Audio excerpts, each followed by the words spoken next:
አንድ ሰውዬ አንዲት ቆንጆ ወፍ አገኘ። በእጁ ይዟት ሊገላት ሲል ከመሞቴ በፊት 2 ቃል እንዳወራ ፍቀድልኝ አለችው። ፈቀደላት። ከዛ እንደዚህ አለችው፣ 3 ምክር መክርሃለሁ አለችው። እሺ አለ። አንደኛ አለ በእጄ ያዝከውን እንዳትለቅ አለችው። ሁለተኛ እንዳትቆጭ ስለምንም ነገር አለችው። ከዛ ዝም አለች። ሶስተኛ ላይ ጓጓ። ሶስተኛውስ አላት። ሶስተኛው ለአንተና ለልጆች በጣም አስፈላጊና በጣም ጠቃሚ ስለሆነ ካልለቀከኝ አልነግርህም አለችው። ለቀቃት።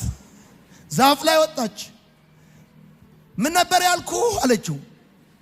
አንደኛ በእጅ ያለውን እንዳለቅ፣ ሁለተኛ እንዳትቆጭ ነበር ያልሽኝ አላት።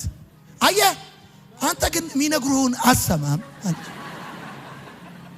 አሰማም ሚነግሩን አሰማም አለችው። ባትለቀኝ ኖሮ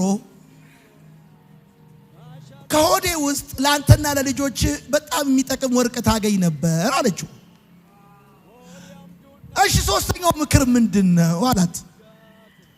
ባጣው ነገር እንዳትቆጭ አለችው ደግማ። ሶስተኛው ምክር የሁለተኛው ምክር ድጋሚ ነው።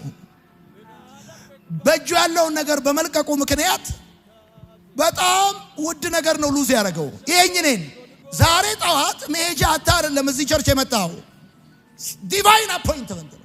እግዚአብሔር እያለ ያለው እንደ ይስሐቅ ነው። በመጠበቅ ታሸንፋለህ፣ ስፍራን እንዳትለቅ ነው ያለ። የሰማኝ ሰው ካለ አሜን ይበል። በኋላ እንዳትቆጪ ነው። እኔ እግዚአብሔር የሚጎበኝበት የጉብኝቱ ሰዓት አንዳንድ ጊዜ አይታችኋል። አንዳንድ ሰዎች ደርሰው